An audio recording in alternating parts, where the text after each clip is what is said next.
Echo Rock the bus behind the 744 Gage Avenue and 750 Gage Avenue. 4. All right, so we're back with Jim from Detroit EMS. Everybody's filled up and relieved from the bathroom. Oh my God, Peter. What? I mean, we're all people here. We're not robots. Yeah, I'll see her. Yeah, you know. True. You want me to edit that out, Julie? No, that's all right. I got in trouble last time because it takes longer to edit my stuff because I just. See, you know, I didn't ask that. I should have asked that before. Am I allowed to cuss? Yeah, you can say whatever you want. Yeah, of course. Not to. And that's Wow. different. 'Cause it's Yeah, like my vocabulary is you know, bad words. So, Mhm. I feel like EMS in general is like bad words. And, you know, I mean, my son, who's 6, curses quite a bit, unfortunately. So wonder where he gets that from. I know. It's terrible. You know, I was really good when I was raising my kids, and I noticed it was. I think once they became teenagers, it was that's a different story then. You know, it Yeah. was. I remember. I remember my son. He had his little friend over, and we were in the backyard, and I was cleaning their pool with like a Scotch-Brite kind of a pad, you know, because it was like it had some algae in on the sides and on the bottom. Yeah. And I turned my back, and my motorcycle was sitting right next to the pool. And I had just gotten this brand new motorcycle, and my son's like, "Poppy, look, we're cleaning your bike for you." And they took the Scotch-Brite pads, and they were, you know, and it took everything I had to keep out of it. Oh my God. Little fine little scratches in the clear. Like, thank you Jesus. very much. Did a good job. Oh God. Mm. Once they became teenagers, it was it's fair game then. You know, you mess up, I got some work for you. Yep. Mm. Ay, ay, ay. So let's go back. So when you came out of the academy, you said that you had to prove yourself, you know, to these guys from the Vietnam era. Like, what kind of things were they looking for? Like, and what kind of stuff did they test you with? You know, it was just, and maybe it was all in my head. I don't know, but they were stern. They were kind of standoffish. Okay. You know, I guess just, you know, it was a matter of respect. They had to see that you could handle yourself under pressure, whether it was the driving or, you know, running a code, whatever the case may be. You know, one guy called me rookie for years, and I'm like, motherfucker, I've been on like 2-3 years. Haven't I proved myself yet? Yeah.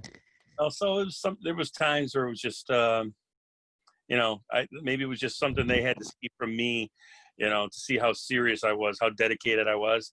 I'm not really sure, but I was always trying to impress, you know. Yeah. And but the thing is, you could look at them and see in a lot of ways where they were lacking, you know, and whether it was just because complacency over the years and they were burnt out. And I'm like, wait a minute, why am I feeling like I'm under the gun and under the microscope? And I you know, I know my shit's tight. I do my job, and you see the things that they would do, and you know, you kind of questioned your level of respect for them at that point. Yeah. What kind of stuff did they do that you were like?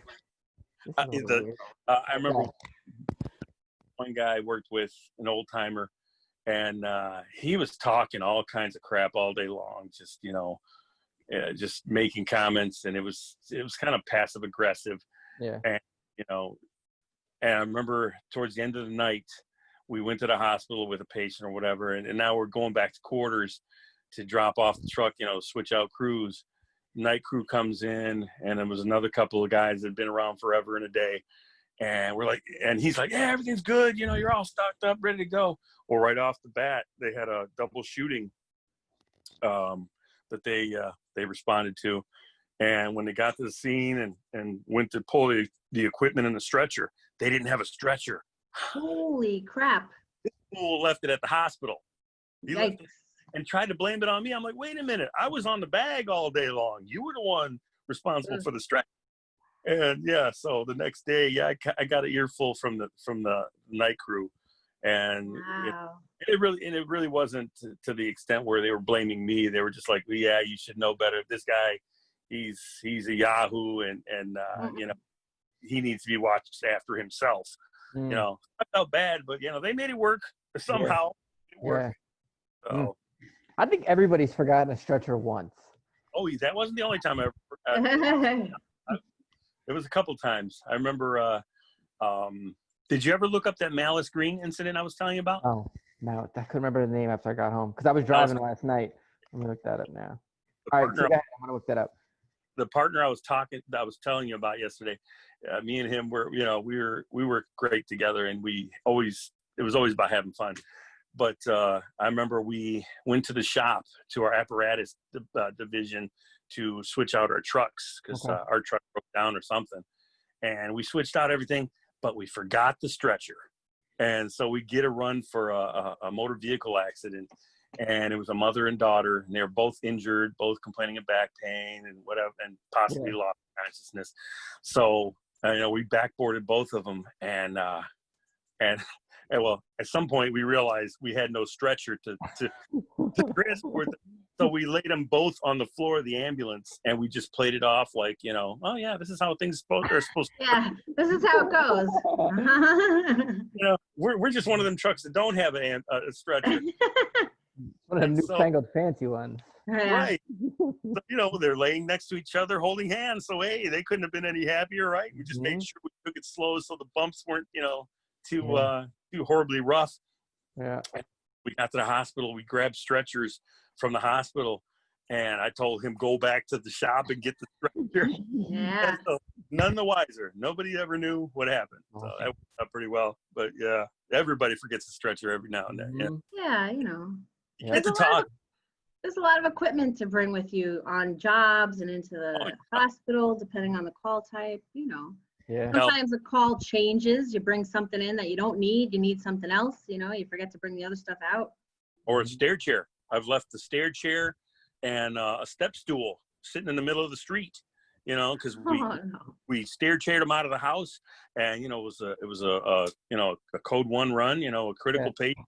And, you know, we loaded them up in the truck, and we, you know, did everything we had to do before we transported. And I must have got out the back of the truck instead of the side door. And lo and behold, stair chair and a stool sitting right there in the middle of the street. Man. Yeah. And then that's the thing. When situations like that happen, sometimes it's out of your hands to fix the situation, to prevent the issue without anybody finding out. Well, the family member of this person we transported called 911, and they put them in contact with our supervision. Yeah, they called us to let us know that our stair chair was at their house still. That's and nice. they found it in the middle of the street. Yeah, but you had the best intentions in mind. Yeah, of course, you know, and that's, I mean, probably, I know with our equipment, there's usually phone numbers on it. Like, if you find this, you know, call. Yeah. So, I mean, they're just doing what they think is the right thing, which is a good thing. Oh, I like to find people's stuff and then hold it hostage. Yeah, we've done that too. Yeah, people leave stuff at the hospital, and, you know, you wait to see if anybody's going to contact you to see if, oh yeah, hey, did you see our oxygen bag or whatever else? Yeah, just let them sweat it out until it's absolutely necessary, you know, to have to give it up. Yeah. Yeah. That's Cruel jokes. Yeah, that's the best part. You know, that's the worst thing is, like, I think people used to have a better sense of humor, you know? Yeah. Yeah. Now, you know, they put it on social media, and then it's on Facebook, you know, and then, or Instagram, and somebody sees it, you know? Yeah. Yeah. And, you know, I don't know if like we were talking about yesterday, you can't get away with the things you used to be able to get away with because there's too many people with cameras, phones. You know, there's businesses having cameras, you know, like in the city of Detroit. I don't know how it is for you guys, but there was such a high rate of crime at gas stations and party stores that they came up with this program where the police department would go around to the communities and ask the store owners if they would mind, if they wanted to be a part of a program where they would put cameras on the buildings. Yeah. And of course, it was at the expense of the store owner. Oh, and there would be green flashing like on the tops of the buildings, and that way the citizens knew if you wanted to go somewhere where you'd have, not necessarily a safe haven, but at least that was being monitored by the police. Then some business owners wanted to, were willing to participate, and some of them were just like, hell no. Yeah. And the thing is at night, and I'm sure it's the same thing for you guys. I mean, those people that are out in the streets at night, that whether they're homeless, psychological issues, whatever the case may be, people flock to, those places, gas stations. They'll hang out there all night. There's, there's social, there's people that they can socialize with, and trouble they can find themselves getting into, or whatever the case may be. So, yeah. Everybody we have like one corner that we personally, we stay away from. We don't drive through this intersection. And Well, if you happen to find yourself going through, you're like, there's a couple of corners that have like a, kind of significant like homeless population, or population of folks who are like just drinking and getting high. And it's interesting because we recently, like maybe a few months ago, we heard a call come in, and I forget what it came in as, but it was like, it came in for BLS, like an unknown, and it was on that street corner. And we happened to be on the street going that way. And I was like, oh, Peter, turn this way. Like, I was like, I don't want to deal with like some unknown drunk bullshit. And then like within 20 seconds, they were like, oh, it's a gunshot wound. And I was like, well, nope, keep going. And like, we like went like 2 blocks, and it was like an actual gunshot wound. But it's like, there's like, there's a laundromat by us that just is like, I would feel so bad for the people who actually have to use that laundromat, because it's got a bunch of like benches and stuff in there, and people just stay there all night, like smoking K2, doing heroin. Like, it's just a place where people hang out, and there's a couple of those corners, and like there's benches, especially in the warm weather, where they're close enough to like a bodega that you can just keep getting beer, keep getting K2 or whatever, and spend the rest of the night on the bench. And those are like hot spots. I mean, you know exactly what kind of job you're getting into when you hear the cross street, Oh yeah, absolutely. Yeah. I thought about this last night when we were talking about different stories. I was telling Peter about Woodward. Woodward is like the main road that splits the city in half. And you up and down through Woodward, you have party stores, liquor stores, and Coney Island restaurants. That's the only thing that's open, and just just a haven for crime and just social deviancy. And I remember having a run where this person, I can't remember if it was a man or a woman, they got assaulted, and the guy, and it stood out in my mind that the guy that did it went by the name of Chicago, I guess because he was from Chicago or something. But he would go around kicking people's asses and robbing them or whatever. And it's funny because it was like within a night or two of me having that run, I'm listening to the radio, and no, not my radio. That was right. It was police radio. We were on scene with scouts somewhere, and I hear them give out a run for this very same Coney Island, and they're talking about the person who got assaulted, and they're talking about the assailant goes by the name of Chicago, and I'm like, this motherfucker's going. Yeah, it's just like, people don't have a chance, man. They go into some places like that, and with the best of intentions. And I remember there was a guy got killed at a Coney Island because he was in there with his kids, and probably not the best place to be in the middle of the night. Yeah. And while he was in there with his kids, these young punks came in, and they're talking crazy shit and cussing and this, that, and everything else. And he asked them, hey, you mind? I got my kids with me, and they ended up killing this guy. Just because he asked them, to be more respectful towards his kids. They ended up shooting him. Wow. They had the video from the Coney Island restaurants surveillance cameras, and showing the confrontation and the guy getting killed over asking these guys to be more respectful because there was kids. That's unfortunate. That's terrible. Yeah, it's like you said though. People are just trying to live their lives, and you go to a Coney Island or a laundromat or whatever the case may be, And here you got these fools that, you know, scum of the earth, you know, whatever you want to call it, you know, that just don't, whether they're preying on the weak or just, you know, whatever the case may be, they don't care, you know. Yeah. Yep. So their worlds collided, you know, and unfortunately the innocent people are the ones that, you know, the law-abiding citizens. So. Yeah, you never know when your number's up. That's the crazy I thing, know. you know. And there's a lot of folks with nothing to lose, you know, so it's It's not about fear of, you know, getting your ass kicked. And it's just like, okay, these dummies, they don't have respect for human life because they don't even cherish their own lives, you know. So, you know, fear, what are they going to fear, you know? yeah. What's a party store? Is that just like a regular party store? Party store, you know, we can get beer, wine, whatever. You have liquor stores. You know, it's just one of them terms, sort of like how we have pop and, you know, or soda. You know, what do you guys say soda or do you say We pop? say soda. Yeah, or we call it by name. So. Yeah, like Coke or Pepsi. Yeah. And I was going to ask about the Coney Islands, but I actually looked it up, and so those are like hot dog, like they're just like a fast food kind of place that are called Coney Islands. I'm sorry, Okay. I didn't even consider that these might be, you know, kind of weird to you guys. Yeah. No, because I mean we have Coney Island in New York, you know, and it's a big place in Brooklyn, and Nathan's is like the hot dog stand down there. So when you were saying Coney Islands, I assumed it had something to do with that, you know. I will say Lafayette's was better than Nathan's. You went to Lafayette? Really? Yep. Better than Nathan's? Mm-hmm. Wow. And cheaper. Lafayette Coney Island is the shit, and a lot of people like American Coney Island, which is right next door and owned by another family member from the same family, I think. But Lafayette's to me is the shit.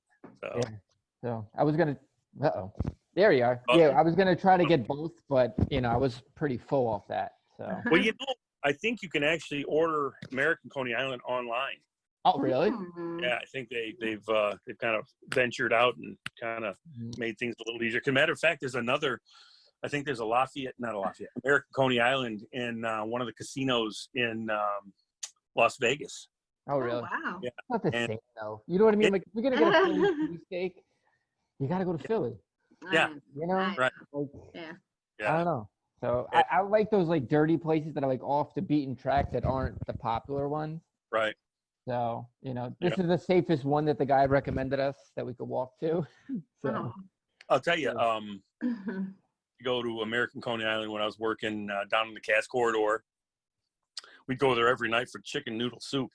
And it was good soup. I didn't care for the conies and I didn't care for anything else there. Yeah. One thing that was that made the difference for me was they let the homeless guys hang out in American Coney Island. So they could be drunk, they could be shitting on themselves, just smell like, you know, they haven't had a bath in months. Yeah. Let them hang out there and just, you know, it's like, okay, I don't know if that's really where I want to be, you know. I don't think I want to smell something like that when I'm trying to eat. Yeah. And so for me, Lafayette's, they didn't allow them to go in there at all. Because, you know, I understand, you know, the humanity behind it all, but come on now, if you're trying to eat food, you know, you don't want to smell somebody who changed their socks. They beg you for money. You know what I mean? That's like the other annoying thing. Like they do that a lot in the city. Like every time you go in a store, somebody's there to open the door for you. Oh, yeah. You're going to the ATM. She had it the other day. She goes to the ATM. The guy's like, "Can I get $1?" And she's like, "Yo, I just went to the ATM. They only give you like, you know, 20s." He's like, "Well, I'll take a 5." You know, I got so mad. And I'm really generous. Like, I think that I'm not like a cold-hearted asshole. Like, I've been doing EMS for 16 years, and I'm not giving you shit. I'm still really nice. I like try to hook people up and help people out. And I'm like, the guy's in the wrong place. You're waiting in an ATM, you know, you're waiting in the lobby of a bank ATM area. And I'm going in there to get money, guy. You know, so he's like, "Oh, you got $1?" I'm like, "No, that's why I'm in here." And he's like, "Well, okay, well, they dispense 5s." And I was like, it was not the right day for me. I turned around, I was like, "You think I'm gonna give you $5 friggin' dollars?" And he was like, "Well, you know, I'm just saying." I'm like, "Yeah, I don't have money, guy. I'm working 12 hours a day." I like flipped out on him, but I'm like, "You're in the wrong place, fella. You're in the wrong place." You know. Sometimes, because it's like I'm working my ass off to get what little I'm getting. Yes. I'm with you.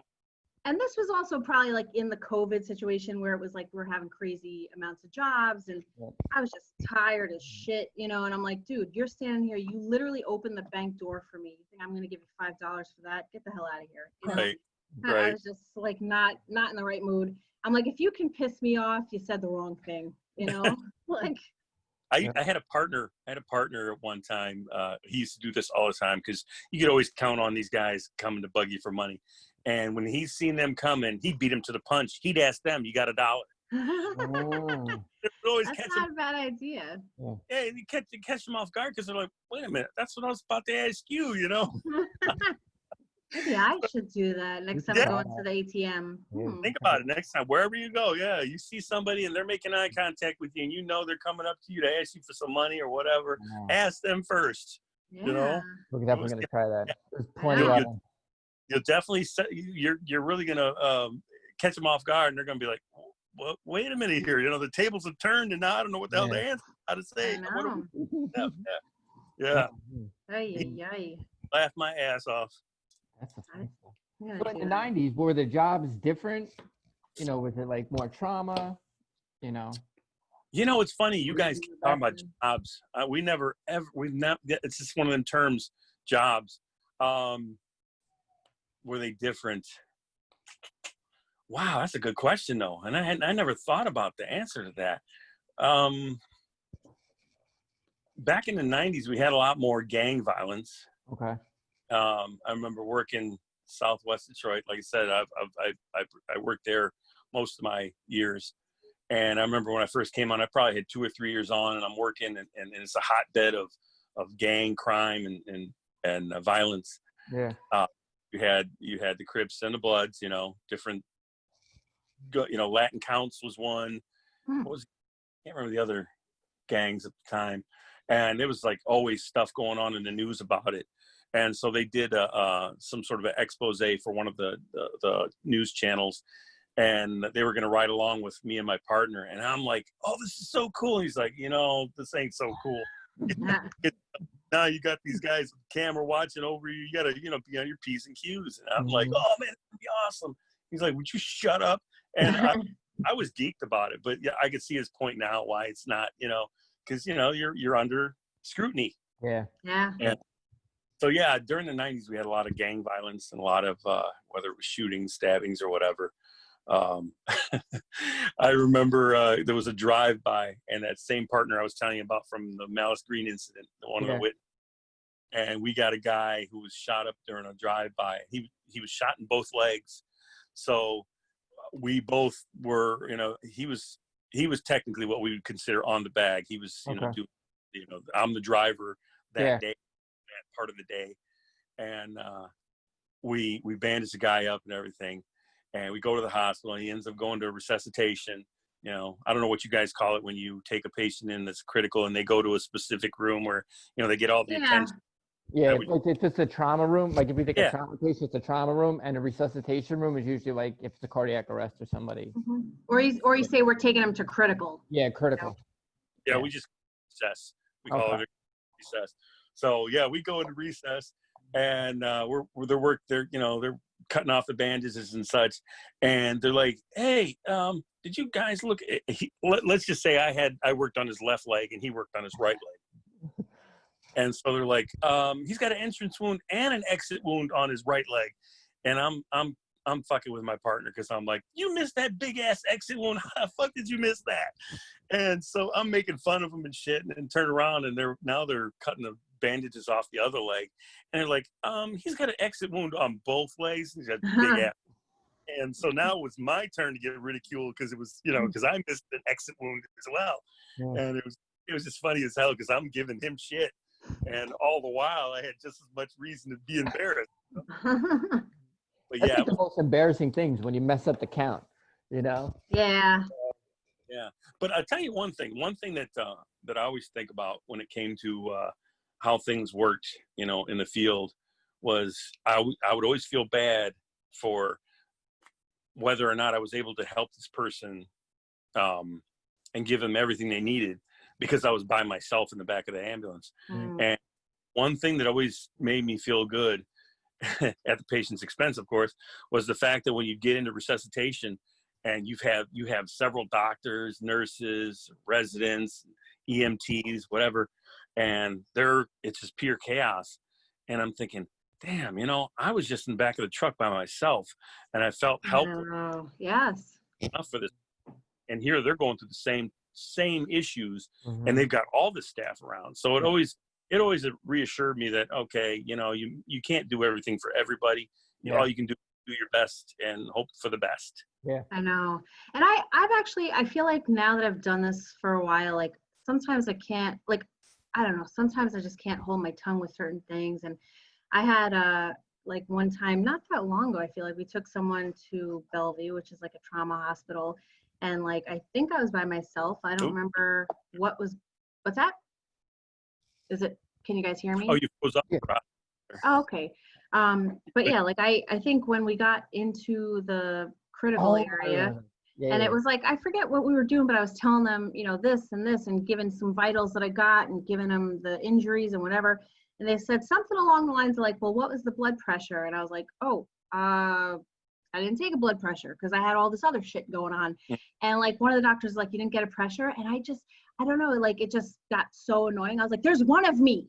There's like 8 of you. Like, Yeah. I was like kind of annoyed by it because I was just like, yeah, I didn't get a blood pressure because I was too busy ventilating this fucking guy. You know what I mean? Like trying to breathe for him. Like, and it like, I go from 0 to 60. I'm like nice. And then I'm like flipping out on someone. But it was like, it just bothered me because I'm like, there's like 10 people in this room right now and each person's got a job. One of me was in the back with this guy. You know what I mean? Like I did my best. Like it is what it is, And sometimes, I guess we put ourselves on this pedestal where we have to, you got to do this job to the best of your ability and cover all your bases. And sometimes, man, the chaos just takes over and you do what's best for the person. The person's still alive and they have a blood pressure. It may not be the best of blood pressures, but at this time, maybe I need to, ventilate the guy, or maybe I'm holding pressure on a wound, whatever, I yelled at a registration person not that long ago. We were at Kings County. I had 2 patients in the back. One had a head injury. One guy was having seizures. So I'm like trying to treat the guy for seizures. The other guy's got a head injury. And they're like trying to get him registered. And she's like, well, what's his name? And I'm like, oh, and I gave her like the hospital bracelet that this guy had still on his wrist from his last hospital visit. And she's like, well, you didn't have any ID for him? And I'm like, no, I didn't have ID. I took his word for it, and I was like so annoyed by it. And she's like, well, I need ID. I'm like, well, then figure it out, cause I don't know what to tell you, lady. I got 2 patients and there's one of me and one of these guys like having a seizure. The other one's like not doing so hot. I didn't look through his pockets to find his ID. I just took his hospital bracelet and handed it to you. Absolutely. And the thing is, you have an obligation to the doctors and nursing staff. You don't have an obligation to registration clerks, Yeah. You got a job to do, but guess what? My job was a little more important at the time. Yeah. So you have an opportunity to, if you have to make him a John Doe or whatever, fine. I don't care. Yeah. That's not affect his survival. Yeah. Yeah. That's, yeah. Oh, I could be a real asshole when it came to stuff like that. There's only Like one that. hospital that really gives us I beat us know. over that. And that So was that one hospital. Yeah, we stay Oh, away from there as much as we can. Unless you get hurt in like a 10-block vicinity of that Yeah, hospital, we're not going there. I'm not trying to take We're you not there. going 'Cause there. There you go. It like bothers the shit out of me. Mhm. So, Yep. but Yeah. It's an insult though. You're thinking about it. I understand you have a job to do, Mhm. but your job ranks kind of low, Gotta on get their name. yeah. It's just their name. Yeah. And like the reality was like, it wasn't like they didn't have his name. Like they did have his name and his birthday because it was on his hospital bracelet. And he was alert enough. He was alert to person so that Mhm. he could verify that that was his name. That's all I got for you. Like, I'm Mhm. sorry, I didn't stop him. He was laying in a Home Depot parking lot. You think I'm going to like try to figure out where the guy lives, go to his house, get his ID? Like, you know what I mean? Like he's a drunk homeless guy. Like, I don't know where his ID is. He probably doesn't have one, and that's not for me to figure out. That's for you to figure out. And I think about it and in hindsight, it's like, well, yeah, they got a job to do and they want to do their job to the best abilities. And, in the heat of the moment, maybe I shouldn't have, yelled at them or said something, but it is, You know, you have your job and she has her job. Yep. And your job isn't to do her job.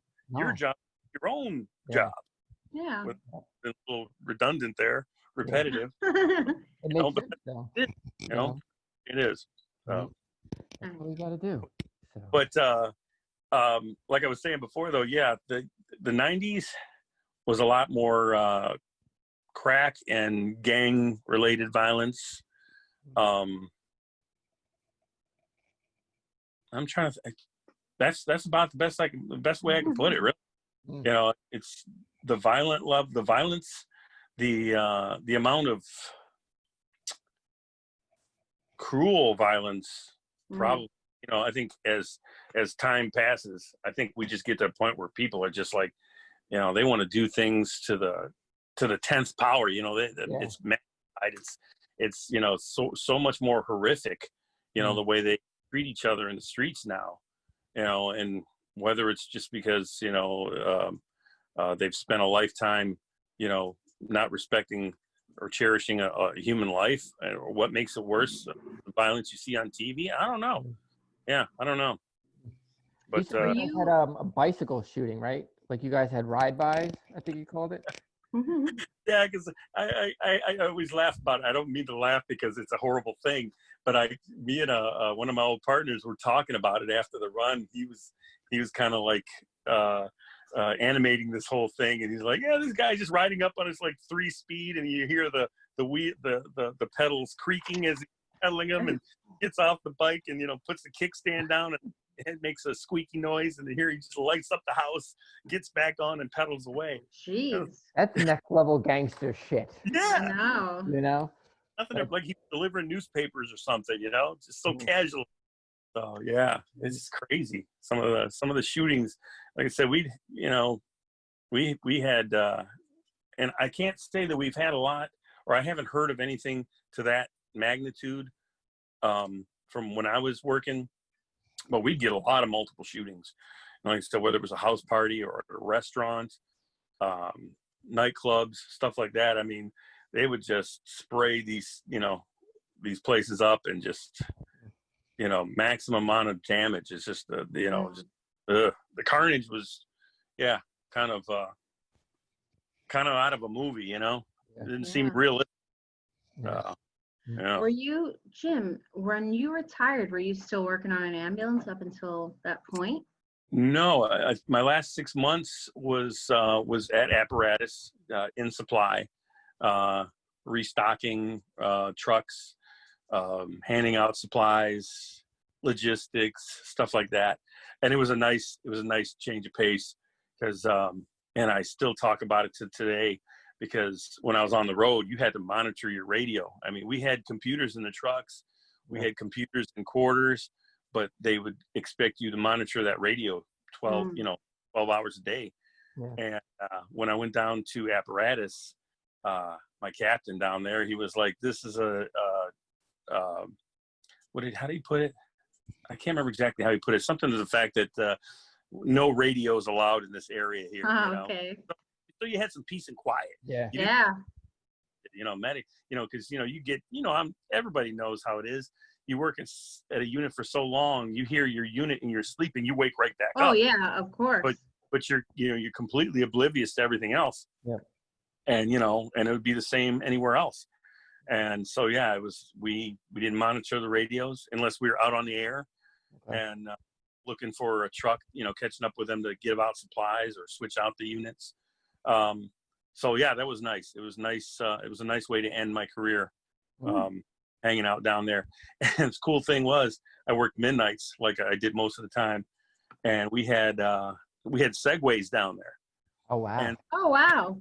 So if I was all caught up with my work, I would take the Segway out and ride around in the Apparatus area. And if it was real slow, I'd go out on the road. I'd take it out on the street, because our Apparatus was in Eastern Market. Eastern Market's one of those. I don't know if you have anything like it. I'm sure you do, where they have big buildings where they get all the produce, meats, and all that stuff. Okay, yeah. In the Bronx, we have something like that. Yeah. And so at night, it's pretty much dead around there. So I go out on the Segway and ride around the neighborhood, Oh, that's nice. Yeah, just me in the streets. That was it. You know? Yeah. Yeah, you get your work done. You can do about anything you wanted to do, just like cruising around when you're not on a run. Yeah. So yeah. Did you guys like I don't know, we call it buffing or stealing somebody's jobs. Did you guys steal people's jobs? Yeah. What was your Especially if it was in our area. Like I keep mentioning, I know I've mentioned it to you several times about the Cass Corridor being the area where predominantly homeless, populated with a lot of homeless people, yeah. and a lot of shelters, and it was kind of a big deal to me that my area was always covered, and that you'd go to the shelters and they'd want to go to the hospital for the stupidest stuff. Yeah. And the staff knew, hey, don't call unless it's something real. And so come in and you find out that, the staff would be like, we didn't call. He went to that payphone in the back of the building and called, because they knew how we were. Yeah. And so when we were out on a run or in quarters and we heard somebody else getting a run in our area, you felt kind of a responsibility to make sure that, hey, we're taking care of our business. Our runs are covered. If it was in somebody else's area, if it was a shooting or something that was, kind of crazy, you would try and get it. You try and take the run from them. But mainly it was always making sure your shit was tight and that your area was covered and nobody had to come into your area. So it's always a kind of a point of pride for us, Okay. Yeah. I get that. I think, like when you do your job and you like doing your job, you sort of want to pick up the calls in your area. You don't want other people to kind of have to like take your jobs because you're who knows doing what, Yeah. It's a point of pride. Yeah. Yeah. Until I got burnt out. Then I didn't give a shit. Yeah. I think everybody gets to that point, you know what I mean? Oh, yeah. And you got to find something that'll bring you back into it. So Yeah. How many years were you in before you had like, a really bad?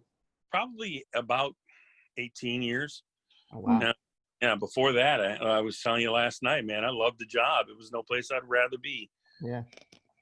Yeah, and then once my son was born, he was born in 99. Okay. After that, I took off as much time as I possibly could. I'd call off sick. I took my time out of my bank. I'd take general leave days as often as possible. And being that I had a higher seniority, I could put in for that general leave. And I was pretty much guaranteed that I would get it because I was the higher seniority. Yeah. So on my long week where I'd have to work 4 days, I'd take a Saturday off. So, I was always working short weeks. Okay. I got more was like, I was on attendance control because I was using up so much sick time. I didn't want to be at work. I wanted to hang out with my kid, hang out with my girlfriend. About 18 years, it really got to the point where I was like, I don't want to be here anymore. Yeah. And the city and the administration and the supervision didn't make it any better. Yeah. It made it worse, obviously. So 2008, that was about 2008, and that was around the time of the bankruptcy, right? You're getting in there. Yeah. And so you said the supervisors, I remember reading something that they were popping people for untucked shirts. Oh yeah. I mean, they would come at you with just the stupidest, pettiest stuff. Your shirt's untucked, if you had long hair, because at one point, you may not be able to imagine now, but I had long hair, ponytail. Yeah. So you can't wear your ponytail out, or I had earrings as well, which I still do. Sometimes I wear them, sometimes I don't. But yeah, it was like, come on now, really? We're dealing with so much, and you got to come at me with this stupid crap. Yeah. Oh yeah. And the other thing, what colors were your uniforms when you started? Yeah, we were talking about this yesterday. Yo, this is bad. It was a khaki brown shirt and forest green pants. Oh wow. Yeah. We like forest rangers. Yeah, well, that's pretty much the same colors that the bus drivers used to wear. Wow. And it was, you can't get us something better than this. And so eventually, we ended up going to blue Samphorize like like Fireside would wear. And that set them off. They were pissed, because they didn't like EMS too much. There was a lot of animosity. They treated us like redheaded stepchildren. And so when we started to wear blue Samphorize, they were like, "Oh hell no! You can't be wearing the same uniforms as us." So yeah, it wasn't accepted very well through Fireside. So yeah, Wow. Yeah. but always a lot of animosity for the longest time. And I touched on this point yesterday frequently. Just the fact that we were treated like redhead stepchildren, and these young guys. They don't know the price that we paid, the lack of respect. Like I said, when I first came on, some of the firehouses EMS crews were, their quarters were a couple chairs and a desk sitting in the middle of the bay where the fire truck sits, or a closet that had, you could fit a couch and a desk with the chair, and that's it. Oh my gosh. Which of course was right next to the shitter. So if anybody was shitting or pissing, you got to hear the whole thing. So, yeah. Wow. So these young guys now, they Fire had to accept the fact that they were going to be a bigger part of medical first responder. Because they resisted it as long as they possibly could, and eventually they couldn't fight it any longer. So they had to become medical first responders, and they even made it to where if you didn't have your promotion to an EMT or an MFR, you could no longer work. So they weren't saying you were fired; they just said you could no longer work. Wow. So yeah. So the thing is, they eventually caught on to that idea that, we could actually benefit from this, because they started to put things into their contract where, okay, if you became an EMT, you qualify to make more money, or promotional positions for promotion were dependent on whether or not you had those certifications as well. At some point, they had to realize that, okay, EMS is somebody that's not going anywhere, and we're going to have to, make friends, make nice with them. So these young guys, they're at the advantage of where that's the relationship now. Is Fire is more accepting toward EMS, whereas we didn't. Like I said, it sucked, but we were so busy, it really didn't matter most times, because you weren't even around to see anything. You weren't around to enjoy the downtime at quarters. Yeah, sometimes you get back to quarters, and they're pissed off because you didn't do your your daily chores, clean up around quarters, or sweep the bay down or whatever. It's like, well, hey, guess what? I was a little bit busy, so my ass. I can't help that I didn't get this done. Wow. Yeah, a lot of petty stuff. Were there any EMS stations that weren't part of Fire, or was it like?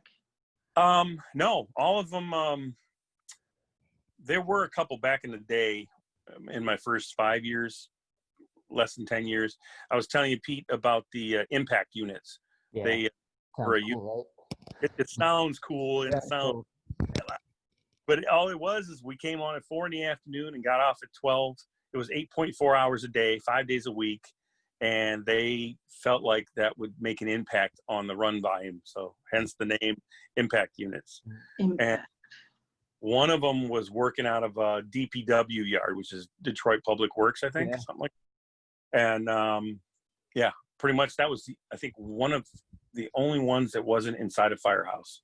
And then they made a super station about 10 years ago in Southwest Detroit that housed several fire units, 2 EMS units, and a police precinct. So it was a big, it was a big building. So yeah, but otherwise we've always been inside the firehouse. So at one point we had one chief, Chief Kelly. He had this great idea that we were going to dynamically deploy. They did all the they took all the information, all the logistics, and would figure out where most of these runs were taking place, you know.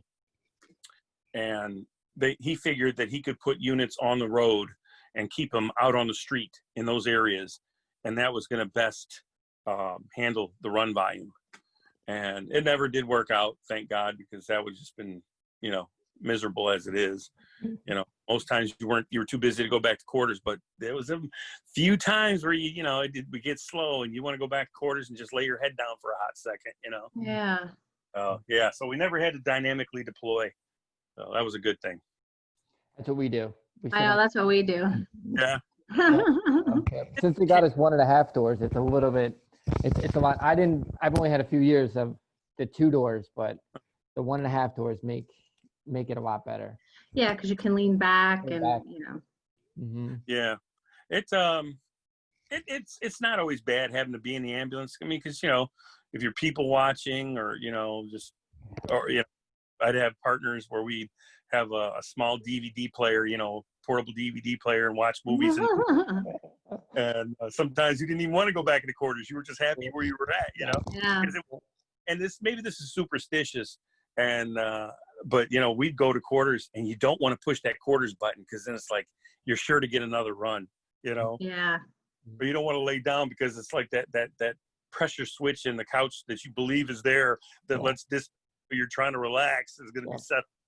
Yeah. You know, I never take my boots off. I don't take my boots off. see, that's what I'm Never saying. take my boots off. Because you just know you're going to catch a run, you know. Mm-hmm. So you know, it's those crazy things that you put in your head, and you get used to being out in the truck. And like I said, sometimes it was just you were fine with that, you know. A lot of good time. These kids don't know the struggle about a DVD player. Like the 4-inch screen, and you're both like huddled together watching it. Yeah. I remember me and my old partner, one of my old partners, we were doing that very same thing. We're huddled together watching. What movie was that? It was a scary movie where that dead girl came out of the movie, the TV screen. Oh, The Ring? The Ring. Yeah. That scared the shit out of me. Me too. I don't think I'd want to watch that in an ambulance. We're like 40-year-old guys, and we're all huddled together and scared because this movie's, you know, freaky. Yeah. But it was important that we got to watch the movie uninterrupted. That was Yes. Oh, that is the biggest thing. When you, I know. mm-hmm. It is. Yeah, lately, Sometimes- we've been getting through full movies, and it's rare. It is. And see that's how you gauge the night by if somebody was to ask you, how was your night? Oh, it was great. We got to watch 3 movies. You know, I know. You know, if you can say that wow, you had some real downtime, didn't you? You know. Yeah, I said that the other day to somebody. They were like, "Wow, you guys were slow tonight." I'm like, "Well, I was like, we did 2 jobs, we buffed 2 jobs, and we watched an entire movie. Like that was an awesome night, you know." There you go. Yeah. Yeah, it's the little things in life. That's what you learn to appreciate, the little things when it comes to stuff like this. I have to go find medicine. I'll be right back. Oh, okay. So I was going to ask you. So you retired after 25 years, is that correct? Yeah. With Fireside and DPD, the police, it's 20 and out. They only have to. And see, that sucked, but that was just union. You know, they had a bigger, stronger union than us. So for us, it was 25 and out. So, which is pretty much for us too. Yeah. And I mean, when you retired, like, were you able to retire pretty okay? Like, I know there was some issue going on with your pensions a couple of years back. Yeah, it wasn't just our pension. Before I retired, we took a 10% pay cut. That was citywide. 10% pay cut. They increased the amount of money that we had to pay on our benefits. Yikes. They reduced some of the benefits that were some of the different variations. It's different, you know, whether it was Blue Cross PPO or Blue Cross traditional. Some of them were removed from the list of choices. And on top of that, when the city went bankrupt, they went back and they said that they had been paying us too much in our annuities. And that I'm trying to remember exactly the explanation. It's been a little while. Either way, so what they ended up doing was taking 10% I believe it was 10% of our annuities back. So if you God. retired and received, you know, they paid you out all your annuities, and then they calculated how much that you owed them because they overpaid you by 10%. Now you were expected to have to pay them back. Wow. So I was lucky enough to have left after all that. So they took it, you know, off the top. I think I'm trying to remember if it was like $12,000 or $15,000 out of my annuities. Oh my Yeah. God. Considerable amount of money. Yeah. Lost a hell of a lot more. It depended on whether or not you had them taken out 3%, 5%, or 7% out of your check. So yeah, some people lost a hell of a lot more than I did. You know, but what a slap in the face. You know. Yeah, absolutely. You know, you're losing 10% of your pay. You're having to pay more in your benefits, and now all of a sudden you're telling me that they called it the clawback program. You know.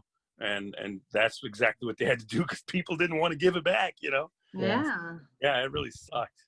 So. They just made everybody whole, right? Like a couple of years ago? You mean as in paid them back? Well, not paid them back, but didn't you guys take like a pay cut too? Yeah. Oh, yeah. And everything? We took 10% pay cut. I don't, you know what? I'm so out of touch. I don't know if they since then or what the case is. And, you know, the thing is, I would think I would do some retro pay if that's the case. And, wow, maybe I need to call somebody to find out. Like I said, I'm just out of touch. You know, I talk to Kelly every now and then, and I, you know, talk to a few people on Facebook, but yeah, there's really not a lot of people left. The turnover rate is unbelievable. I'm sure the turnover rate for you guys. Yeah, everybody goes to fire. So how long does your average person stay? I don't know. I really couldn't say. That's something I never thought about. You know, for a while, people weren't going anywhere. People were happy. We, like I said, from the time I came on, there was no camaraderie. Those old timers, they came, did their job, and they left. They didn't want to be bothered. Yeah. And then when groups, you know, academies came out after mine, we changed all that. I mean, we'd hang out together on our off days. Yeah. You know, a bunch of us either had motorcycles, jet skis, or boats. And I mean, on our days off, we go out to the water. Yeah. You know, take the family, jet ski, and turned around and bought a jet boat. And you know, because now we wanted to go out. And, you know, there's certain islands that you could go out and hang out at, barbecue on the island, and spend your day out there. And yeah. But when I first came on, there was no camaraderie, and we turned it around. It was like that for quite some time. So I'd have to say at least 10, 15 years was the average, somewhere in there. There's a lot of guys, you know, whether they moved on to different fire departments in the sub. But those jobs were hard to come by because, you know, people don't retire jobs until they just can't do the job anymore. Yeah. You know, those are good jobs that you just, you know, they don't fall off of trees. So. No. Yep. You were telling me a funny job about some water yesterday. Yeah. We had a run for on Belle Isle Island, Julia. It's a island that sits in the middle of the Detroit River. It kind of sits between Detroit and Canada, and they have the Grand Prix there every year. They do a lot of stuff on the island now. And it's state owned now, so they've really turned it around. But in my first few years, I had a run on the island for a guy and his girlfriend that were in a car, and they're flying past Harbor Masters, and which is right when you get on the island. It's situated not too far from the bridge, and this guy was choking her and beating her as he drove down the road and drove into the river. Oh my God. Yeah. So we get the run, and we get there, and there's a Harbor Master boat, small boat, no bigger than a fishing boat out there. And they've got like a little grappling hook on a rope, and they're throwing it in the water, trying to see if they can hook the car. And finally they get the dive team there from Detroit Police and State Police show up. And now this is a big operation. And we're waiting to see what's going to happen, whether or not they're going to find this car. So all of a sudden, after about 15, 20 minutes, the divers come up and they're like, do we have any witnesses as to where this happened? And this guy's like, yeah, they went in over there. It was like 100, 200 yards from where they were looking. It's like, Oh they my never gosh. thought to ask where this car went in the first place. Had they looked, had they asked somebody, which is the first thing they probably should have done. But they found the car, they dragged it out, and sure enough, the guy and the girl were in there. And so they're both in cardiac arrest. So me and my partner, we took them both. We could have called for a second unit, but it would have taken too much time. So we figured we'll take them both. Yeah. And we had one of the guys from Fireside drive the ambulance to the hospital. And so we're going code 1 to the. Do you guys run code 1 for serious emergencies, or do you go? It is code 1 for you guys. I don't even know what they call it. I don't know. I mean, Like, I know. like lights and sirens or no lights. Yeah. Like, Oh, no lights. Yeah. Code 1 is your highest priority lights and Okay. sirens. And so we're going to Receiving Hospital, the main trauma center, with 2 code 1 patients, both CPR. And you could tell she had stretch marks. They were pretty fresh on her stomach. So she just recently had a baby. And so we go to receiving, and we're, it's the middle of the summertime. So we're sweating our asses off, uniform soaked in sweat. And we go into resuscitation with both of them. And we come out, and there's like a resident, and he's standing there with a cup of water, 2 cups of water in his hand, matter of fact, and thinking maybe he was going to give them to us. The guy from Fireside that was driving, he's like, here, you look like you could use this. And he gave him the cup of water. Oh my God. I lost my mind, because I'm like, you motherfucker, all this work, and you're giving this guy all the credit. Yo, I think I would have poured the water out like right in front of him. Like, I know. It was, yeah, it pissed me off. And I'm like, Jesus. oh, it was drive. He gets, he's the hero. He's the hero in the situation. In the front with air conditioning, drive into a hospital. Well, I wouldn't say all that, because back at that time, most of our trucks, they were pieces of shit, and the air conditioning hit most of them anyway. Oh But my gosh. that's all he had to drive. So Wow. yeah, what's the most interesting place that you've pulled somebody out of? Off the top of your head. Wow, that was, man. I wish you'd have asked me this question. I should ask you that later. I should ask you that one last night. I thought about this today. Yeah, I'll tell you. I know where it was. I was on that impact shift, and it was me and a couple other guys. My one partner that was in the Malice Green deal I was telling you about, and our other partner. Matter of fact, it was the guy who I told you would ask the homeless guy for money before the homeless guy could ask him. Yeah. It was 3 Hispanic guys, and we were, it was interesting, because people always made fun of the fact that, okay, all 3 guys are Hispanic, you're all working Southwest Detroit, and it's, like the Hispanic connection, kind of a, but we got to run to this oil refinery, and these guys, it was 3 guys, they were in the sewer drains, and they were vacuuming out sludge or something, and they were overcome by the fumes. And one guy, he died down in there, because matter of fact, the other 2 guys were standing on top of him. Yeah. And the other 2 that survived, they had some serious respiratory burns, because the chemicals that were down in there were just, they were so caustic.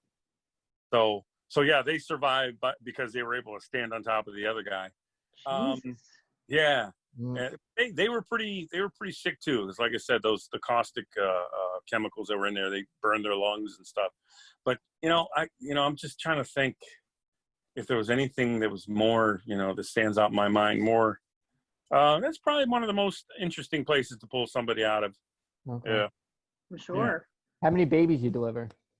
I never kept track of that. You have that many. All right. Yeah, a bunch. I will say it was a bunch. And I'll tell you, it's funny, because as the EMT, when you're first getting your license, you're so excited about it. I'm sure you were. You weren't excited? Really? I was. I still am. I've only caught one. And it was south.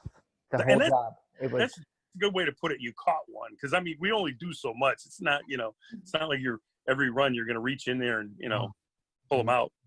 But yeah, a bunch. Matter of fact, one of my first ones. Matter of fact, when I first got out of the academy, and you're a probationary technician, and I'm working with a couple of old timers. Matter of fact, I was working with one of the guys. One of them was the first guy to ever retire from Detroit EMS. Oh wow. Wow. And the other guy was a real hard ass. They called him Boss Moss, because I mean he was one of them guys who you really had to earn your respect. Yeah. Yeah, we went on a run, and she was a 29-year-old woman having her first child, and supposedly she didn't even know she was pregnant, and she delivered it in the toilet. Yeah, so we resuscitated the baby from the toilet, and that was the first one. So like I said, yeah, I didn't even deliver it. It's just I pulled it out of the toilet and resuscitated it. That was the first one, and then I got certified right after that. And oh yeah, there was, like I said, there was plenty, and I hated it because it's just the smell permeates your clothes, and you don't even if you don't get anything on you, you just smell it all night, and you're paranoid thinking you did. I'll tell you here this one is one of those stories that I just will never forget. I was working an overtime shift on the Deep East Side, and Medic 15 for time was known for being the busiest EMS and firehouse in the United States. Okay. Yeah, and we went on a run for an OB, and we get there, and this girl, she's pregnant with twins, and she's only 6 months. And so you're thinking, okay, being a little dramatic here, you're doing a lot of crying and this and that. And this whole time we're upstairs in an upstairs apartment, like a bungalow upstairs. Upstairs apartment. And I kept hearing the downstairs door to the lower apartment opening up, like they're being nosy, trying to listen in on what's going on. And so this girl's she's not wearing all her clothes. She's wearing like a t-shirt, and she's in her undies. And so my partner's like, well, go ahead and get the stair chair. We're going to have to carry her down. And he's going to get her dressed. So I go out and I go down the stairs and hear the door slam to the downstairs apartment. And so I go out, come back with a stair chair, and I'm going back up. And this door opens up again because they're wanting to see what's going on. Yeah. Just be nosy as they possibly could. So I go upstairs, and she's crying and screaming like she's going through some serious contractions.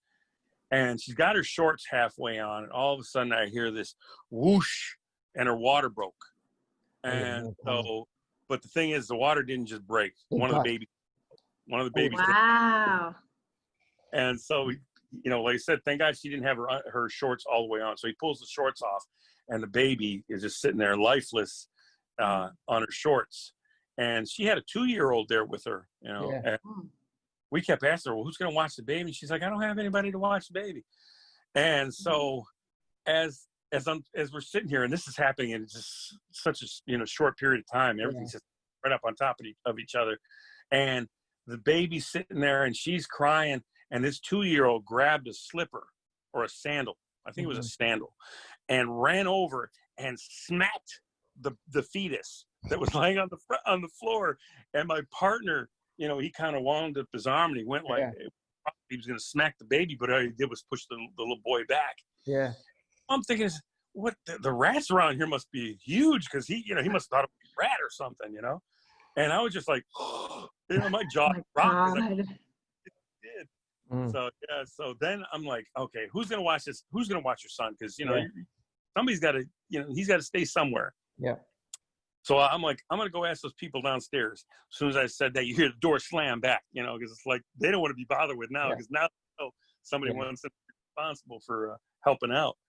And so, we took them to the hospital, and the second one was born, and it was stillborn as well. But that little kid smacking the shit out of that little 6-month-old fetus, man, it was just like, oh my God, I can't believe. Wow, what a crazy job. Yeah. What happens to that kid when he cries? Where he learned it from? Yeah, it's crazy. Yeah. Wow. I'll tell you, we were talking about, I think we were talking about last night, we were talking about runs that stick out in your mind about, traumatic, or whether they scarred you emotionally or psychologically or whatever. Another one that I had that the job I work now, we were stationed at a different location than where we are now, and it just happened to be that I was working at a unit out of Eastern Market, and we had 2 units working there, and it was like 4 or 5 o'clock in the morning. We both get runs for shootings, and they're like a block apart. Yeah. And so they send both units just to be on the safe side. And we get there, and what it was is this guy and this girl were supposedly going to the dumpsters to dump their garbage from their apartment where they lived. Yeah. And supposedly got robbed, and the assailant shot her in the torso numerous times, and then shot the boyfriend in the hand. And so we get there, and both units are there, and right away we see her, and she's standing there in the middle of the street talking to the cops. Like, it's kind of weird, because you're thinking, okay, well, if somebody's shot, she doesn't shot, she's standing there talking to the cops. Yeah. She wasn't really talking to them. I guess she was scared. She wouldn't talk. Yeah. So we got her, and we didn't waste any time on the scene. We got her in a truck. We cut her down, and stripped her down, and we're trying to get IVs started, and we got to the hospital in no time. And my partner, he stayed on the scene to take the boyfriend, when we finished giving whatever information he could to the cops. So we got her to the hospital, and we go into recess. And by this time, they already had 2 units. I shouldn't say units. They had sent over from Hutzel Hospital, which was the OB hospital that was in the same medical center. They sent 2 teams to work the babies. And so they did emergency C-section. As soon as they laid this girl down on the table and to do the C-section, she crashed. And so they took the babies, and the one baby was dead. He was shot. And the second one, never did find out what happened to the second one. But man, I'll tell you, every time I would go to work to that other job for the private ambulance company I worked for, always would think about that every time. I couldn't pass by that corner without thinking about that. And it was right in the corner from the job, so I was always thinking about it. Yeah. But yeah, crazy stuff. I mean, and these are the things that, like, I feel like when you work EMS, you just kind of like, some things affect you obviously more than others, but we just kind of like do these jobs, it's like what's expected, and obviously someone needs to do it. But I always think, like, your average person who doesn't do this, like, this would be like the worst day of their life, to have those kind of things. And they're just part of a long career of EMS, like something that you just kind of deal with, like, with all the other hundreds of calls that are equally horrific. And I don't know, that's EMS, and yeah, it's something that most people wouldn't be able to handle, whether it would send them into some sort of psychosis or breakdown or whatever the case may be. And yeah, we just deal with it, like it's just another day in the life. And it catches up with us all. I can talk. It was one of my most horrific runs, but I can talk about it. It's definitely by any means not the only horrific run that that I was on, and they don't all stand out in my mind, but there are a few. Yeah. So I'm over here trying to text as I'm trying to talk to you guys. Okay. Yeah, it's just weird to have, like, you shut out a bunch of runs, and then there's just like 1 or 2 that just always stay there. Oh yeah, no matter what. Like, yeah, I think I told you. I did. I told you about the 2 little guys that were executed. Yeah, you gotta hear this. Go ahead. Yeah, if you want to tell it, I didn't tell her this one. Oh yeah. It was another side run, and it was a shooting. And what happened was, this guy, he was dealing drugs, selling drugs, doing whatever, and he stole drugs or money from this crew, and they snatched his ass up on the east side, and beat his ass and took him to his girlfriend's house on the west side, and because they figured the money or drugs were there. So they went to that house. They tore the house up, couldn't find the drugs or money. They beat the girlfriend with a clothing iron and still couldn't get anything out of him. And the crew that did all this was a female and like 2 or 3 guys. Mm. And so when none of that had worked, she told the guys to shoot the little kids. It was like a 11-year-old and a 13-year-old. Good God. And, you know, they're like, I'm not shooting them. You know, none of the guys wanted to do it. So the female did it. The female ended up shooting these 2 little kids in the back of the head. And it was a bungalow style house. I don't know if you're familiar with what a bungalow style house is. It's basically, it's usually 2 stories. First story has most of all the rooms. The upstairs usually ends up being like a big bedroom. Well, you walk into the front door of the house and you turn to the right, and basically it would be where you would put a couch in a living room, and that's where the two kids were, and they were just laying in this huge pool of blood and gray matter. And the cops told us that they thought that the 2 kids were worked for the guy, or they were like his drug mules or whatever. I don't know. So it was easy enough to rationalize that they were bad kids. At least that's the impression that everybody got. And so then after they did all this and he still wouldn't give up any information, they shot him in his junk, Oh my. Yeah, and they left him. And so by the time we get to the scene, the family's outside and they're irate. And of course the cops aren't letting them in because it's a police homicide. And so we get in there and he's laid in the middle of the living room. And he's real stoic. He's not saying much of anything. Just appears like it didn't bother him whatsoever.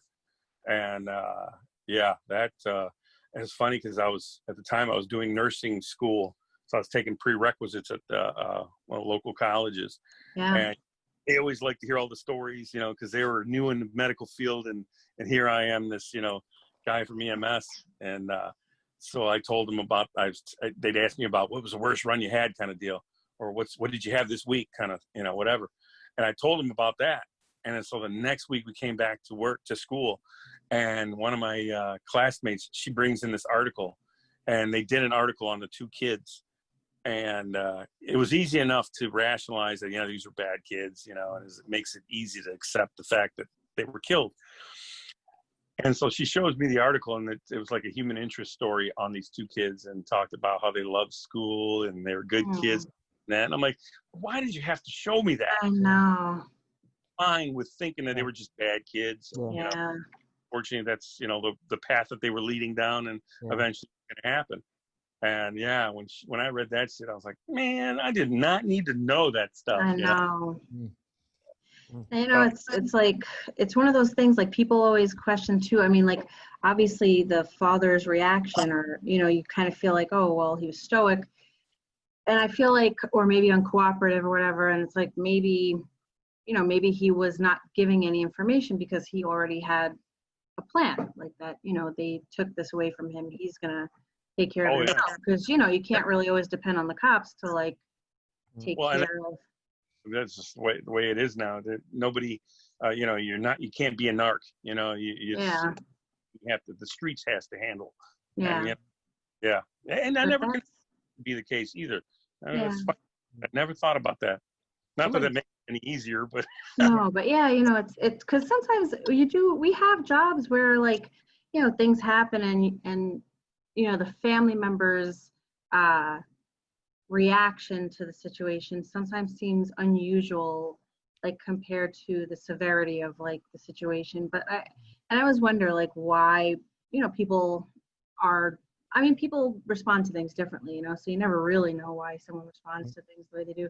But I always see, like, in newspapers, they'll like, someone's child will get shot, and then they're like, oh, the father was uncooperative, and I'm like, yeah, no shit, I'd be uncooperative too, like, because I'd be, like, biding my time till I could get out there and, like, take care of the shit myself, So yeah, street justice is more of a thing, that they, that's part of society nowadays. Like you said, we're not going to narc on whoever did this. We're going to handle it. We're going to let the street handle this. And the cycle, the perpetual cycle. Oh yeah, Mhm. absolutely. Yeah, Mm. there was a situation. Been a bunch of years now. I can't even remember how many years. Some time flies, but there was a situation where these young kids, they were like high school kids. They after school they would hang out at like the party stores, like I was talking Yeah. about the liquor store. Yeah. Yeah. This one kid, he was a good kid. They said he happened to be at the party store, and somebody was making a joke about this other 40-year-old guy that came in the store, and I don't remember what they were joking about or making fun of him. And matter of fact, the kid didn't make fun of him, but he laughed at whatever somebody had said about the guy. Yeah. He went back home, came back with a friend, and they chased this 17-year-old kid down and just killed him. The 40-year-old man. Yes, for laughing at him, essentially, for laughing at him. You're Now, this is not where 40, the story. This isn't where the story ends either. Oh. So now the police are actively searching for this guy, and at the same time, there was a show, and I can't remember the name of the show. I think it was 48 Hours. You know, Yeah. This sounds a little familiar. 'Cause yeah. I remember one from there. All right, so go ahead.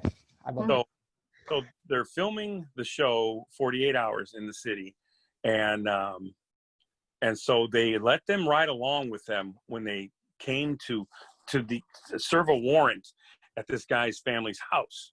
Mhm. The guy who was responsible for killing the kid. And so they did it, I think, late night or early morning. And when they went to the house, they burst in the house, and there was the grandmother. No, there was the mother of this guy. His daughter, I think, was on the couch or something. I can't remember exactly the situation. They got it on film, and they say they'll never show it because it was just so horrific. But they had SRT out there, serving the warrant and looking for this guy. And somehow the little girl got shot and killed. And so, yeah, so it really was a bad situation. This guy kills a 17-year-old, and in turn, their cops are looking for him. And I don't know how the situation turned so bad, but yeah, the little girl ended up, his family member ended up getting killed in I don't want to say retaliation. It wasn't retaliation. No, but just, unfortunately. Crazy. Or uncooperative, or the officer accidentally shot her. I don't know. Yeah. And like I said, they said they'd show that footage or never air that episode of well, it's not true. They did air the episode, but they didn't show that one in it, that case in it. Yeah. And it's weird because apparently they only show certain, if you don't live in that area, like you won't see that. So if you're in New Orleans, you won't ever see a First 48 from New Orleans. Yeah, that's what they said. Huh. Wow. Well, I don't know. Because matter of fact, when they were in Detroit and filming that, they were on one of my runs for another shooting. And the thing is, there was a girl who was shot in front of an apartment building, but there was no casings. There was for some reason, they couldn't figure out where the shot came from. Oh. And I'm going to go back and watch it. I think I remember this. Okay. Yeah. It was like a nice three-line street, right? I think, and she was shot on the top of the head. And God, I don't know, because they went searching the top of the building, and somehow, some way, we couldn't figure out where the hell where the shooter came from, where he left, whatever the case may be. But I believe that aired on the same episode as the one for the SRT cop, inadvertently killing a little girl. But man, just like I said, man, the crime, it's just. I know. It's just. You can never. You can accept a lot of things. You can, deal with a lot of things, but you can never understand why it happens. Yeah. Yep. So we're getting towards the end of our time. What would you tell a new person that's just coming into this? What would be your words of wisdom that you would give a new person? Find a different career. Really? Yeah, because it's not the place it used to be. When I was still there, I was able to do my 25 and be able to live. I don't want to say, I'll say comfortably, but I don't mean like I'm, by any means I was, getting rich. Yeah. It paid the bill. I was able to do a lot of stuff that I wanted to do. I didn't struggle. But since then, they've changed our pensions. We have a pension, they call it the hybrid pension.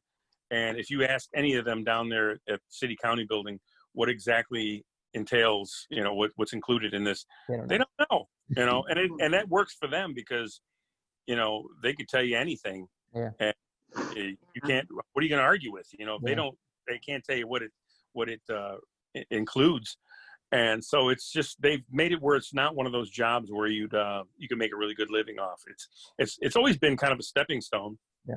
People left and went to nursing, other fire departments, police. I tried to do nursing. I went to nursing school. I did an online program for nursing. Why do you want to smell people for 12 hours? That's what I don't get. After doing this for 18, 20 years, I was burnt out, and I ended up quitting the nursing program, and I was near the end. I was pretty much at the end, and I have no regrets because I just didn't want to do that kind of stuff anymore. And so you said, you're not with them for 20 minutes, 30 minutes. People with them, you're going to be a nurse. I'm like, no. Yeah. I like my 15 minutes. Yeah. I got a friend, one of my old buddies, he was on EMS, and he did same nursing program. And he's trying to get out of it. He wants to do real estate or something else because he just can't stand it, Yeah. But yeah, I tell him, just don't let this. I didn't intend on being there 25 years. Yeah. I told myself I'd give it 5-10 years and I'd be on. And it just turned into a career. And it was one of the best jobs, if not the best job I ever had. And closest thing to, I think I said that phrase, if you do what you love, you never work a day in your life type thing. Yeah. That's the closest thing to that for me right there. Was the first 18 years of my career. There was no place I'd rather been. I didn't take vacations. I always wanted to be at work, and some people might think that's pathetic, but if you're having fun and doing the stuff you like to do, and it's believe me, you guys know, it can be addictive, all that adrenaline rush. Yeah. And there's nothing worse than doing like the most horrific, chaotic run, and you're like, man, that shit was cool, and then the very next run is some bullshit rerun, taking grandma to the hospital because she has an ingrown toenail or some crazy shit. It's from one extreme to the other. Yeah, and it's just like it's come down off that first run, because you want more. I know. Yeah. Yep. That's the story of our life. So Absolutely. We're never available. We're never available when the good shit comes in, or we're off, and then we hear about it. I know. You hear something going on, and you're like, man, where can I dump this person? Because I want to go over there and do that. I know. I always feel like we're like in a homeless shelter picking up like a drunk dude, and then I hear like a shot like 2 blocks away, and I'm like, damn it, damn it, You can't pull those games like you did back in the day, like sit in the seat over here. We're gonna get flagged. That's it's funny you should mention that. We did crazy shit like that. Yeah. Yeah. There was, I'll tell you what, I don't know if you guys get these types of situations, but being that we had a lot of gang violence in the city, it was I never knew exactly when gang initiation was, if they had like a specific time here, but working Southwest, I had that happen a lot of times where it was like one run turned into another run, and it was all like, if you were to connect them all on a map, you could see this straight line where a wave of violence that went across from one street to the next street into the next neighborhood and so on and so forth. Yeah. And I remember responding to 3 runs within minutes, and they were all shootings. And it was because it was all the same assailants doing these shootings, perpetrator doing these shootings. They shot one guy. He was sleeping in the back of his semi-truck. Shot him, and the bullet went through his face and took off like half his face. And 2 units showed up on that, and then so we let the other unit handle it, and they called us for a run for another within blocks. Yeah. And we get there, and this young guy just came back from the liquor store, and had a case of beer, car driving down the street, shot him in the head, blew his shit apart. And then we got dispatch calling us saying, "Hey, are we transporting? Because we have a run for another shooting with, in your area." Yeah. Sure enough, within like a quarter of a mile, some person, let's just say she was probably a prostitute, standing in the corner, and she got shot. And I thought, okay, well, maybe this one might survive because she was shot in the leg. Yeah. Well, shot in the leg, and it fractured her femur, and she was sitting on the ground, but her leg was sitting backwards. So it busted the femur in half, and she bled out from the femoral artery. So it was like this just path of destruction. They just killed all the people. It was just, all for gang initiation, And it happened. I was unfortunate enough to have to, deal with that on several occasions, So, and you're just like, man, what are these fuckers thinking about? Yeah. I know. At some point, don't you think, God damn, what am I doing? I need to stop. Yeah. But they just keep on going, whether it's momentum or what, I don't know. And our gangsters are gentrified. What the odd thing about that was? My son was young, and he was in Pal's Little League Baseball. Okay. And in the same area, Southwest Detroit. We did a lot of stuff in Southwest Detroit. We had him in school in Southwest Detroit because the fact that we didn't grow up learning how to speak Spanish, we wanted him to. Yeah. And so he was in what they call an immersion school. Okay. And it seemed like a good idea at first, but all the violence that was happening around there, eventually we took him out. But one day I took him to baseball practice, and we're at this park in Southwest Detroit called Clark Park, and it's right off the freeway and one of the main streets. And as we're sitting there watching him practice, this car comes around the corner on the other end of the park, and you hear just multiple gunfire. And come like an AK-47, and they come flying down the street, down right past us. And one of the coaches was a state trooper, and so he ended up calling it in, and I believe he got the license plate number. Yeah. Well, the odd thing was that same car that was involved in that was involved in the shooting with those 3 different people I was just telling you about. Wow. And on top of that, one of my friends, he was a police officer from that precinct. One night, somebody did a drive-by on his house. Oh, wow. And there was surveillance footage from this used car dealership across the street from his house that car. Wow. So all these crimes from, just one group of guys. And it's just like, wow, it's crazy. And then just to be privy to this knowledge of all this is like, oh my God, it's like, it's like out of a movie, one of the craziest movies you can imagine, but it's real life. Sounds like a crazy movie over there. Yep. So that's the excitement of my life. Thank God I wasn't too personally involved in it, I know. Like in on it, but thank God. Crazy world. All right. So we're going to wrap up there. Jim, thank you for talking with us. I know. Thanks. I really enjoyed it. You guys. That's cool, man. Yeah. So I know we'll talk again. I know you got some more good stuff. So, I think and also, we have to eventually get out there. Yeah, we got to come out. Right, and hang out with you folks, Oh, yeah, absolutely. Yeah. And same here. I look forward to someday coming out to see you guys out there. You guys, you can show me all that shock and awe and have me like, wow. I just can't believe how big New York is and how many units and how many runs or jobs, as you guys call it. It's crazy. Yeah.